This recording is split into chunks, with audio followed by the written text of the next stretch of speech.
ವಿದ್ಯಾರ್ಥಿಗಳು, ಪೋಷಕರು, ಪಾಲಕರು ಗಮನಿಸಬೇಕು. KEA ಕಡೆಯಿಂದ ತುಂಬ ಬಿಗ್ ಸರ್ಪ್ರೈಸ್ ಅಂತಲೇ ಹೇಳಬಹುದು. ಈಗಲೇ ಒಂದು ಫೈನಲ್ ರಿಸಲ್ಟನ್ನು ಅನೌನ್ಸ್ ಮಾಡಿದ್ದಾರೆ ನೋಡಿ. ಎಲ್ಲರೂ ನಾಳೆ ಬರುತ್ತೆ ಅಂತ ಅಂದ್ಕೊಂಡಿದ್ವಿ. ಈಗಲೇ final result, second round final ರಿಸಲ್ಟನ್ನು ಅನೌನ್ಸ್ ಮಾಡಿದ್ದಾರೆ ನೋಡಿ. ತುಂಬ ಮುಖ್ಯವಾದ ಪ್ರಕಟಣೆಯನ್ನು ಕೂಡ ನೀಡಿದ್ದಾರೆ. UGCET 2026 ಕೋರ್ಸುಗಳ ಪ್ರವೇಶಾತಿಗೆ ಪ್ರಾಧಿಕಾರವು 2ನೇ ಸುತ್ತಿನ ಸೀಟು ಹಂಚಿಕೆಯ ಅಂತಿಮ ಫಲಿತಾಂಶವನ್ನು 24/8/2026 ಪ್ರಕಟಿಸಲಾಗಿದೆ. ಅಂದರೆ ಇದೀಗ ಪ್ರಕಟಿಸಿದ್ದಾರೆ. ಈಗಾಗಲೇ ಸೂಚಿಸಿರುವಂತೆ UGCET ಕೋರ್ಸ್ಗಳಿಗೆ ಚಾಯ್ಸ್ 1 ಹಾಗೂ ಚಾಯ್ಸ್ 4 ಮಾತ್ರ ಆಯ್ಕೆ ಮಾಡಿಕೊಳ್ಳಬಹುದು ನೋಡಿ. ಕೇವಲ ಚಾಯ್ಸ್ 1 ಅಂದರೆ ಅಡ್ಮಿಷನ್ ಆಗಬೇಕು, ಇಲ್ಲ ಎಕ್ಸಿಟ್ ಆಗಬೇಕು. ಚಾಯ್ಸ್ 4 ಸೀಟು ಹಂಚಿಕೆಯಾಗಿರುವ ಅಭ್ಯರ್ಥಿಗಳು ದಿನಾಂಕ 25/8/2026ರಿಂದ 27/8/2026 ಚಾಯ್ಸ್ಗಳನ್ನು ಆಯ್ಕೆ ಮಾಡಿ ಶುಲ್ಕ ಪಾವತಿಸಿ ದಿನಾಂಕ 28/8/2026 ಒಳಗೆ ಸಂಬಂಧಿಸಿದ ಕಾಲೇಜಿನಲ್ಲಿ ಪ್ರವೇಶ ಪಡೆಯಬಹುದಾಗಿದೆ ನೋಡಿ. 28ನೇ ತಾರೀಕು ನಿಮಗೆ ಕಾಲೇಜಿಗೆ ಅಡ್ಮಿಷನ್ ತೆಗೆದುಕೊಳ್ಳಲಿಕ್ಕೆ ಲಾಸ್ಟ್ ಡೇಟ್ ಇದೆ. 28ನೇ ತಾರೀಕು ನೋಡಿ. 26 ರಜಾ ಇದೆ, ಈದ್ ಮಿಲಾದ್ ರಜಾ ಇದೆ 26. ಆದ ಕಾರಣ ನಿಮಗೆ 25, 27, 28 ಮೂರೇ ದಿನ ಸಿಗ್ತದೆ. ತುಂಬ ವಿಚಾರ ಮಾಡಿ ನಾಳಿಂದಲೇ ನೀವು ಚಾಯ್ಸ್ ಹಾಕ್ಕೊಂಡು ಒಂದು ಚಲನ್ ತುಂಬಿ, ಯಾವ ರೀತಿ ಎಲ್ಲ ನಾನು ವಿಡಿಯೋದಲ್ಲಿ ಮಾಡಿದ್ದೀನಿ ಅವುಗಳನ್ನು ನೋಡಿ ಚಲನ್ ತುಂಬೋದಾಯಿತು ಅಥವಾ ಆನ್ಲೈನ್ ಪೇಮೆಂಟ್ ಮಾಡೋದಾಯಿತು, ನಿಮ್ಮ ಒಂದು ಕನ್ಫರ್ಮೇಷನ್ ಸ್ಲಿಪ್ಪನ್ನು ಯಾವ ರೀತಿ ಡೌನ್ಲೋಡ್ ಮಾಡ್ಕೋಬೇಕು, ಯಾವ ರೀತಿ ಕಾಲೇಜಿನಲ್ಲಿ ಎಲ್ಲ ಡಾಕ್ಯುಮೆಂಟ್ಸ್ ತೊಗೊಂಡು ಹೋಗಬೇಕು, ಎಲ್ಲ ಪ್ರತಿಯೊಂದನ್ನು ವಿವರವಾಗಿ ವಿಡಿಯೋ ಮಾಡಿದ್ದೀನಿ. ತಪ್ಪದೆ ನೋಡಿ. 28 ಲಾಸ್ಟ್ ಡೇಟು. ಚಾಯ್ಸ್ 1 ಆಯ್ಕೆ ಮಾಡುವ ಅಭ್ಯರ್ಥಿಗಳು ಹಂಚಿಕೆಯಾದ ಸೀಟಿಗೆ ಪ್ರವೇಶವನ್ನು ಕಡ್ಡಾಯವಾಗಿ ಪಡೆಯಬೇಕು. ಆದರೆ ಸೀಟುಗಳ ಅಪ್ಗ್ರೇಡೇಷನ್ ಮಾಡಿಕೊಳ್ಳಲು ಆಸಕ್ತಿ ಇದ್ದಲ್ಲಿ 3ನೇ ಸುತ್ತಿನ ಸೀಟು ಹಂಚಿಕೆಯಲ್ಲಿ ಲಾಗಿನ್ ಮಾಡುವ ಮೂಲಕ ಭಾಗವಹಿಸಬಹುದು ನೋಡಿ. ಚಾಯ್ಸ್ 1 ಆಯ್ಕೆ ಮಾಡುವಂಥ ಅಭ್ಯರ್ಥಿಗಳು ಏನು ಮಾಡಬೇಕು, ಕಡ್ಡಾಯವಾಗಿ ಪ್ರವೇಶ ಪಡೆಯಬೇಕು. ಆದರೆ ಅಪ್ಗ್ರೇಡೇಷನ್ ನೋಡಿ, ಬಹಳಷ್ಟು ಜನ ಕೇಳ್ತಾ ಇದ್ದರು, ಸರ್ ಅಡ್ಮಿಷನ್ ಆದಮೇಲೆ ಅಪ್ಗ್ರೇಡೇಷನ್ಗೆ ಹೇಗೆ, 3ನೇ ರೌಂಡ್ ಹೇಗೆ ಹೋಗೋದು ಅಂತ. ಅದನ್ನು ಕೂಡ ಕೊಟ್ಟಿದ್ದಾರೆ ಇಲ್ಲಿ. 3ನೇ ಸುತ್ತಿನ ಸೀಟು ಹಂಚಿಕೆಯಲ್ಲಿ ಲಾಗಿನ್ ಮಾಡುವ ಮೂಲಕ ಭಾಗವಹಿಸಬಹುದು ನೋಡಿ. ಪೂರ್ತಿ ನೋಡ್ಕೊಳ್ಳಿ, ಇದರಲ್ಲಿ ತುಂಬ ಇದಿದೆ. 3ನೇ ಸುತ್ತಿನ ವೇಳಾಪಟ್ಟಿ ಪ್ರಕಟಿಸಿದ ನಂತರ ಒಂದು ವೇಳೆ ಅಭ್ಯರ್ಥಿಯು ಚಾಯ್ಸ್ 1 ತೆಗೆದುಕೊಳ್ಳದೆ 3ನೇ ಸುತ್ತಿನಲ್ಲಿ ಭಾಗವಹಿಸಲು ಇಚ್ಛಿಸಿದಲ್ಲಿ ನೋಡಿ, ಒಂದು ವೇಳೆ ನೀವು ಚಾಯ್ಸ್ 1 ತೆಗೆದುಕೊಳ್ಳೋದಿಲ್ಲ, ಹಾಗೆ 3ನೇ ಸುತ್ತಿನಲ್ಲಿ ಭಾಗವಹಿಸಬೇಕು ಅಂತಿದ್ದಾರೆ. ಅಂದರೆ 2ನೇ ಸುತ್ತಿನಲ್ಲಿ ಹಂಚಿಕೆಯಾದ ಸೀಟನ್ನು ₹5,000 ದಂಡ ಪಾವತಿ ಮಾಡಿ ರದ್ದುಪಡಿಸಿಕೊಂಡು 3ನೇ ಸುತ್ತಿನಲ್ಲಿ ಲಾಗಿನ್ ಮಾಡಿ ಹೊಸದಾಗಿ ನೋಂದಣಿ ಶುಲ್ಕವನ್ನು ಪಾವತಿಸಿ ಭಾಗವಹಿಸಬಹುದು ನೋಡಿ. ಅಂದರೆ ಇಲ್ಲಿ ತಿಳ್ಕೊಳ್ಳಿ, ನೀವು ಈಗ ನಿಮಗೆ ಒಂದು ಅಲಾಟ್ ಆಗಿರೋ ಕಾಲೇಜಿನಲ್ಲಿ ನಿಮಗೆ ಅಡ್ಮಿಷನ್ ಮಾಡಿಸ್ಲಿಕ್ಕೆ ಮನಸ್ಸಿಲ್ಲ ಅಂದರೆ ನೀವು ಏನು ಮಾಡಬೇಕು, 2ನೇ ಸುತ್ತಿನಲ್ಲಿ 3ನೇ ಸುತ್ತಿನಲ್ಲಿ ಭಾಗವಹಿಸ್ಬೇಕಂತೀರಾ. ಈಗ ಅಲಾಟ್ ಆದ ಕಾಲೇಜಿಗೆ ನಿಮಗೆ ಅಡ್ಮಿಷನ್ ತೆಗೆದುಕೊಳ್ಳೋಕ್ಕೆ ಮನಸ್ಸಿಲ್ಲ ಅಂದರೆ ಏನು ಮಾಡಬೇಕು, 2ನೇ ಸುತ್ತಿನಲ್ಲಿ ಹಂಚಿಕೆಯಾದ ಸೀಟನ್ನು ₹5,000 ದಂಡ ಪಾವತಿ ಮಾಡಿ ರದ್ದುಪಡಿಸಿಕೊಂಡು 3ನೇ ಸುತ್ತಿನಲ್ಲಿ ಲಾಗಿನ್ ಮಾಡಿ ಹೊಸದಾಗಿ ನೋಂದಣಿ ಶುಲ್ಕವನ್ನು ಪಾವತಿಸಿ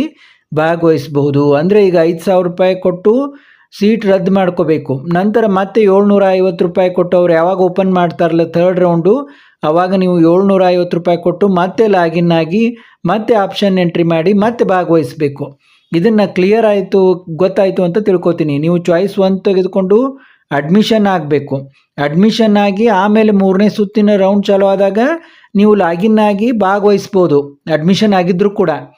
ಆದರೆ ಒಂದು ವೇಳೆ ನೀವು ಅಡ್ಮಿಷನ್ ಆಗಲಿಲ್ಲ ಅಂತಂದರೆ, ನೀವು ಚಾಯ್ಸ್ 1 ತೆಗೆದುಕೊಂಡು ಅಡ್ಮಿಷನ್ ಆಗಲಿಲ್ಲ ಅಂತಂದರೆ ನೀವೇನು ಮಾಡಬೇಕು, ಅಡ್ಮಿಷನ್ ಆಗಲಿಕ್ಕೆ ನನಗೆ ಮನಸ್ಸೇ ಇಲ್ಲ ಅಂದರೆ ನೀವು ₹5,000 ದಂಡ ಕಟ್ಟಿ ಸೀಟನ್ನು ರದ್ದುಪಡಿಸ್ಕೋಬೇಕು. ಮತ್ತು 3ನೇ ಸುತ್ತಿನಲ್ಲಿ ಲಾಗಿನ್ ಮಾಡಿ ಹೊಸದಾಗಿ ₹750 ಕೊಟ್ಟು ನೋಂದಣಿ ಶುಲ್ಕ ಕೊಟ್ಟು ಭಾಗವಹಿಸ್ಬೋದು ಅಂತ ಹೇಳಿದ್ದಾರೆ. ಇಲ್ಲಿ ದಂತವೈದ್ಯಕೀಯ ಕೋರ್ಸ್ಗಳು 1ನೇ ಸುತ್ತು ಮುಂದಿನ ಕ್ರಮಗಳು. ಇದುವರೆಗೆ ಇಂಜಿನಿಯರಿಂಗ್ದವ್ರದ್ದಾಯಿತು. ಇನ್ನು MBBS BDSದವ್ರದ್ದು ಏನಿದೆ ನೋಡಿ, ಅವರು ಏನನ್ನಬೇಕು, MCCಯಲ್ಲಿ ಹಂಚಿಕೆಯಾದ ಸೀಟಿಗೆ ಪ್ರವೇಶ ಪಡೆಯುವುದರಿಂದ KEA ಕೌನ್ಸಿಲಿಂಗ್ನಿಂದ ನಿರ್ಗಮಿಸಲು ಬಯಸುತ್ತೇನೆ ನೋಡಿ. MCCಯಲ್ಲಿ ಸೀಟ್ ಪಡೆದವರಿಗೆ UG ವೈದ್ಯಕೀಯ ದಂತವೈದ್ಯಕೀಯ ಕೋರ್ಸ್ಗಳ ಪ್ರವೇಶಕ್ಕಾಗಿ ಮೊದಲನೇ ಸುತ್ತಿನ ತಾತ್ಕಾಲಿಕ ಫಲಿತಾಂಶವನ್ನು 23/8/26 ಪ್ರಕಟಿಸಲಾಗಿದೆ. ಕೆಲವು ಅಭ್ಯರ್ಥಿಗಳು MCC ಅವರ ಮೊದಲನೇ ಸುತ್ತಿನ ಕೌನ್ಸಿಲಿಂಗ್ನಲ್ಲಿ ಹಂಚಿಕೆಯಾದ ಸೀಟಿಗೆ ಪ್ರವೇಶ ಪಡೆಯಲು ಇಚ್ಛಿಸಿದಲ್ಲಿ 25/8/2026 ಅಥವಾ 26/8/2026 ಅಭ್ಯರ್ಥಿಗಳು ಪ್ರಾಧಿಕಾರದ ವೆಬ್ಸೈಟ್ನ ಲಿಂಕ್ನಲ್ಲಿ ಚಾಯ್ಸ್ 4 ಆಯ್ಕೆ ಮಾಡಿ KA ಕೌನ್ಸಿಲಿಂಗಿಂದ ಎಕ್ಸಿಟ್ ಆಗ್ಬೋದು. ಅಂದರೆ ನಿಮಗೆ MCCಯಲ್ಲೂ ಯಾರಿಗೆ ಸೀಟ್ ಸಿಕ್ಕಿದೆಯಲ್ಲ ಅವರು KAಯಿಂದ ಎಕ್ಸಿಟ್ ಆಗಲಿಕ್ಕೆ ಬಯಸಿದರೆ, ಅಲ್ಲಿಂದ ನೀವು ಒಂದು ವೇಳೆ MCC ಥ್ರೂ ನೀವು ಅಡ್ಮಿಷನ್ ಮಾಡಲಿಕ್ಕೆ ಬಯಸಿದರೆ KA ಕೌನ್ಸಿಲಿಂದ ಎಕ್ಸಿಟ್ ಆಗಬಹುದು.